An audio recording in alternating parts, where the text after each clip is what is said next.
Shalom, chers amis.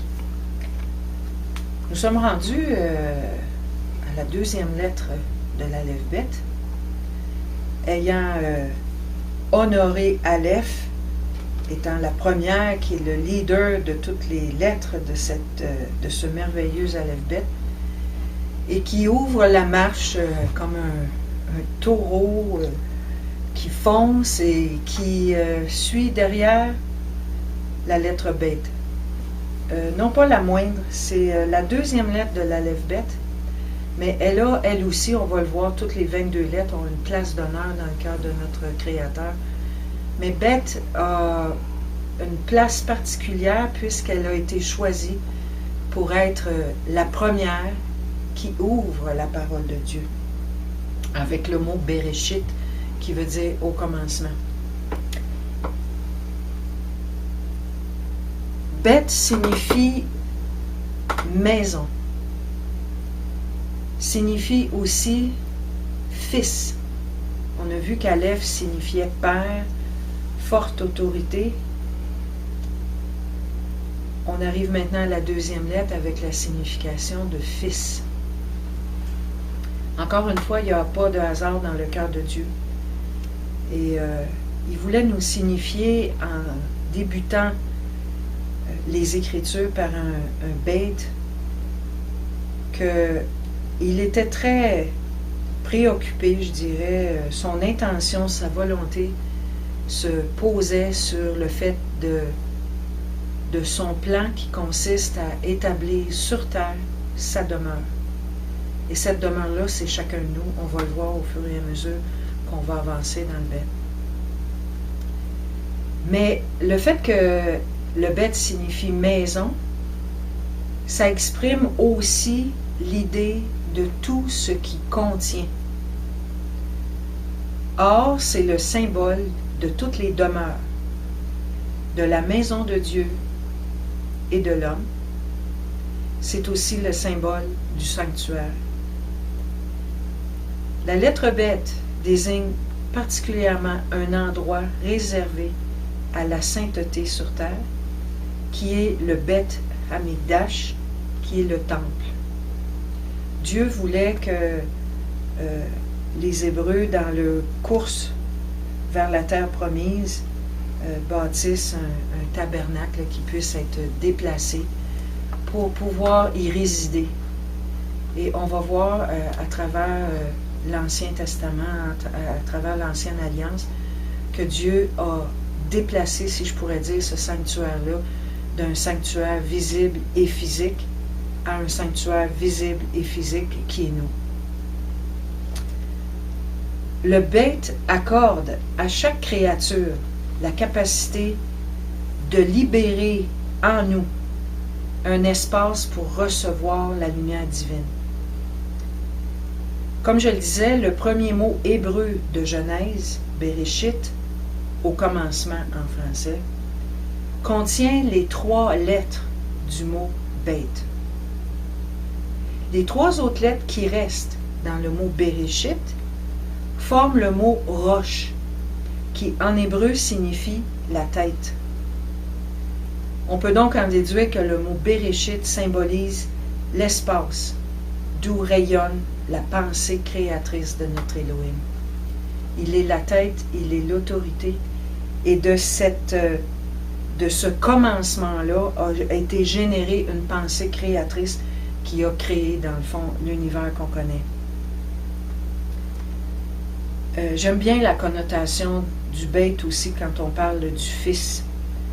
On sait qu'en hébreu, le mot fils se dit ben et le mot fille se dit bat. Bête représente le fils, mais dans la personne aussi du Fils de Dieu, qui nous connecte avec la manifestation du Père qu'on a vu précédemment dans le Aleph. Et il n'y a pas de hasard que le Aleph et le Bet soient côte à côte dans l'Aleph Bet. Je vous présente ici le Bet. Et on a vu précédemment que le Aleph était devant. Et on vient de voir que Beit signifie fils. Le fils à la droite du Père. Sa place, c'est pas un hasard dans l'ordre des lettres de l'Aleph Bet. Et c'est un peu la main droite du Père. En même temps, Dieu est Écad. Il est un. Alors que Beit a une valeur numérique de 2. Donc, Beit est la première lettre de l'Aleph Bet qui est divisible et qui peut diviser, mais qui est réunie dans le Écad que le Aleph contient. Le Fils de Dieu nous connecte donc avec la manifestation du Père dans le Aleph. Le Créateur et les créatures étaient initialement séparés, mais le Beit les réunit. Et il y a une image que j'ai beaucoup appréciée, que je veux vous montrer ici. À défaut de la dessiner, je trouvais qu'elle était bien illustrée. Ici, je disais que Beit était la représentation du temple de la maison, que Aleph, je le répète, est la représentation du Père et le Beit est la représentation du Fils. Mais quelque part, j'aime beaucoup cette représentation aussi du Aleph, du Père, qui séjourne en nous, qui demeure en nous. C'était le plan initial de Dieu que de faire sa demeure à l'intérieur de nous. Et quand le Père réside dans la maison, il a autorité dans la maison. Et je souhaite qu'il ait autorité dans notre maison, qu'on soit de mini-sanctuaire, si je peux m'exprimer de même. Le Aleph dans le Beit, le Père et le Fils réunis, le Fils à la droite du Père. Autant d'images, encore une fois, des perles incroyables qui sont enfouies, cachées, puis que le Père nous révèle de plus en plus.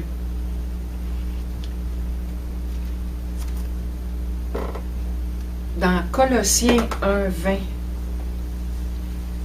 on peut lire « Car Dieu a voulu que toute plénitude habitât en lui.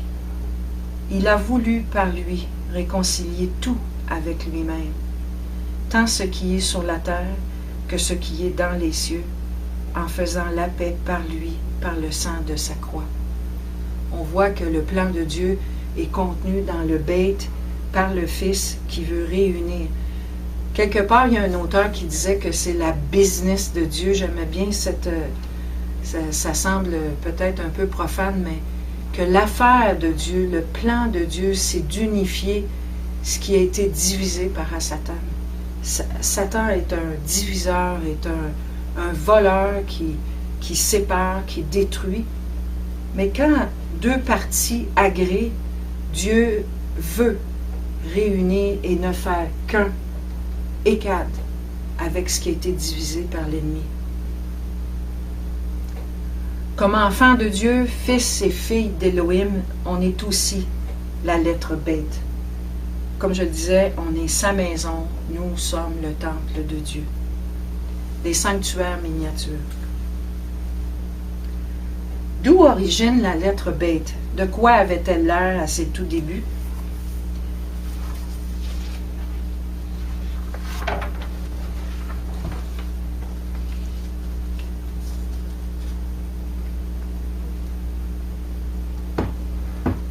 On sait que dans les temps anciens, les Hébreux étaient des nomades et vivaient dans des tentes.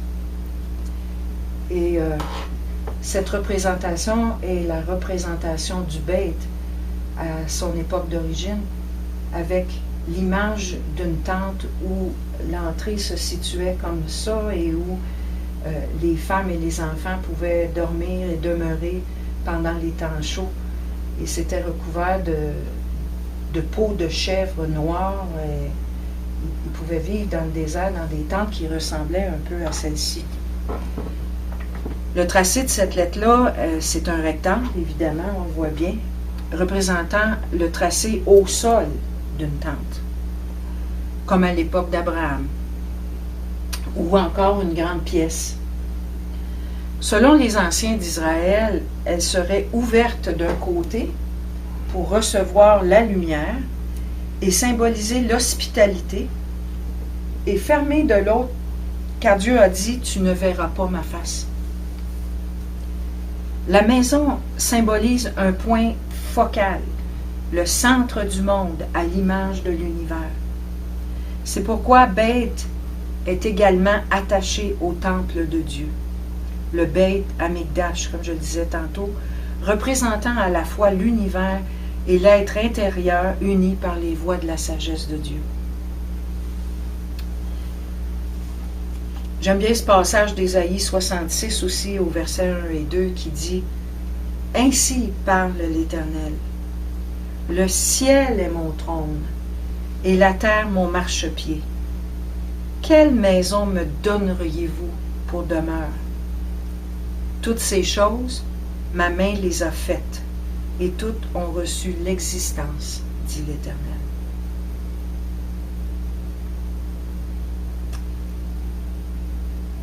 Le bête signifie, quand il est placé en préfixe d'un mot, il signifie la particule dans, D-A-N-S, ou O-A-U, comme dans Bereshit, au commencement ou dedans.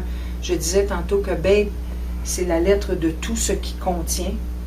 Donc, la particule be, Bereshit, comme préfixe signifie au commencement.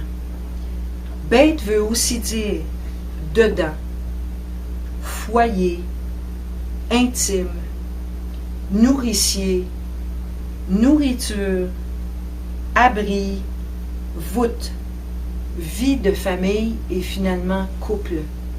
On voit qu'il y a l'idée de réunir ce qui est divisé, de parfaire ce qui est proche dans une intimité telle que Dieu la voulait avec ses enfants, avec sa créature. Beth, c'est un peu comme la Torah. C'est une maison. La Torah est comme une maison, comme une clôture qui nous garde, qui nous protège à l'intérieur du terrain. Et ce qu'il y a d'intéressant, c'est qu'on y est libre. Contrairement à ce que beaucoup peuvent penser, on y est libre parce qu'on est dégagé de la loi du péché et de la mort. C'est pas nous qui gardons la Torah, c'est la Torah qui nous garde. Elle est un peu comme un foyer, une intimité. Et ce qu'il y a d'intéressant quand on fouille un peu dans l'hébreu et qu'on apprend à découvrir les trésors qui y sont, on s'aperçoit que le mot grâce en hébreu, parce que c'est un langage très concret et très terre-à-terre, le mot grâce, c'est dans le fond cette maison, cette demeure, la tente de Dieu qui nous garde, qui nous protège à l'intérieur. C'était vraiment une révélation pour nous quand on s'est rendu compte que la grâce, qui est difficile à définir dans un contexte gréco-romain, la grâce, c'est la grâce. Mais quand on le regarde du point de vue hébreu, c'est d'être à l'abri sous la tente de l'Éternel.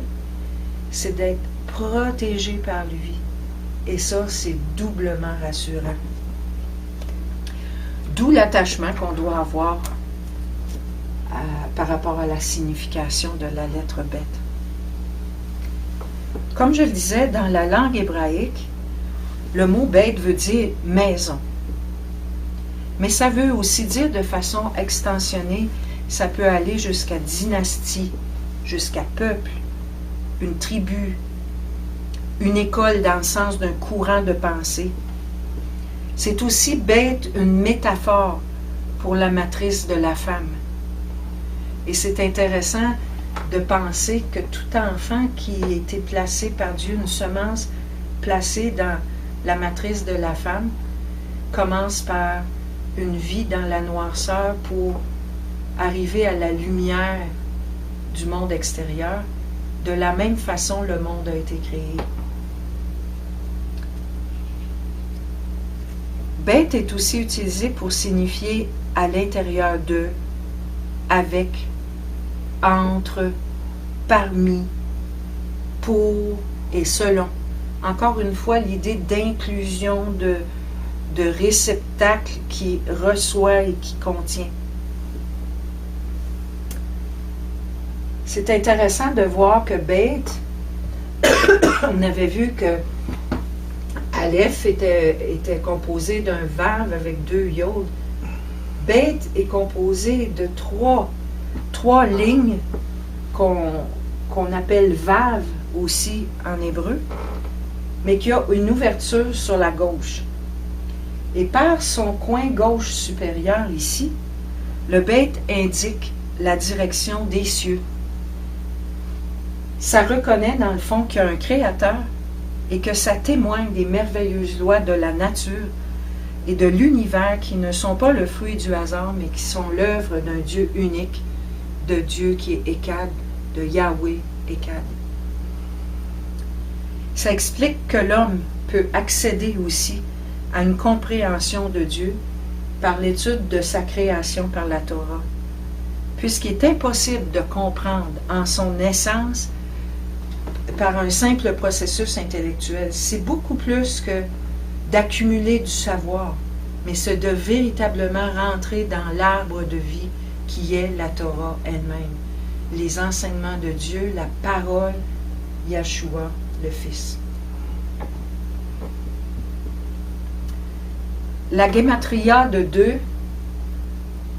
Beth, c'est 2.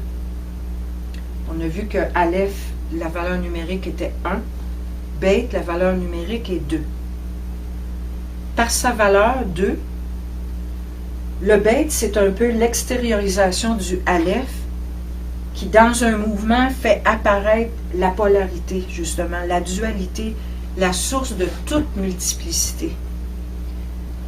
On se souvient que Aleph est indivisible. 1, c'est un chiffre indivisible. Par ailleurs, 2, comme je le disais tantôt, c'est le premier nombre divisible et qui peut diviser. C'est un chiffre très important dans la parole. On va voir que 2 et 7 et 3 et 10, il y en a plusieurs, mais le 2 en particulier est un chiffre très important. C'est un chiffre de dualité.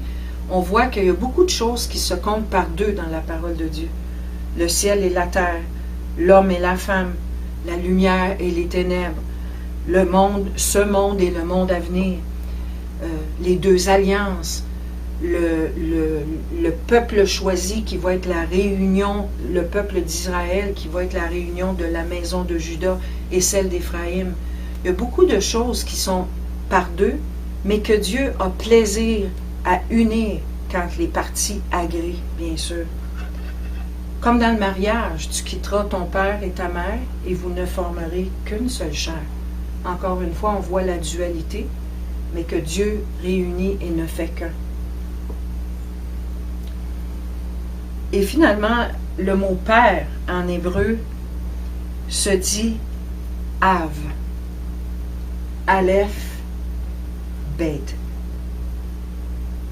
C'est intéressant de voir que le mot père vient de la conjonction de l'Aleph et du Beth, les 2 premières lettres, l'autorité du Père et le Fils en Beth, qui forment le mot Av, qui veut dire Père.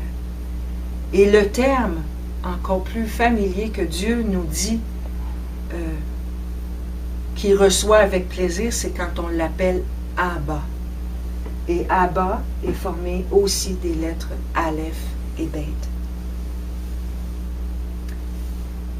Le Père, c'est la puissance de la maison. C'est l'autorité qui règne dans la maison. Une autre analogie que j'ai trouvée intéressante et que je voulais partager avec vous, c'est le mot pain. Le mot pain en hébreu se dit lechem. Et Yeshua est né à Bethléem. Vous reconnaissez le mot Bethléem, la maison du pain. Yeshua, né à Bethléem, est notre pain de vie. Et vous retrouverez comme ça dans les Écritures beaucoup de mots qui vont commencer par Beth et qui vont signifier justement la maison de quelque chose. Exemple, Bethphagée, la maison des figues, ou encore Bethsaïda, la maison de pêche. C'est d'autant plus intéressant quand on s'intéresse au contexte, à la culture de l'époque où ces écrits ont été faits, parce que il y a beaucoup de compréhension, d'éclairage qui vont venir avec la compréhension des mots en hébreu.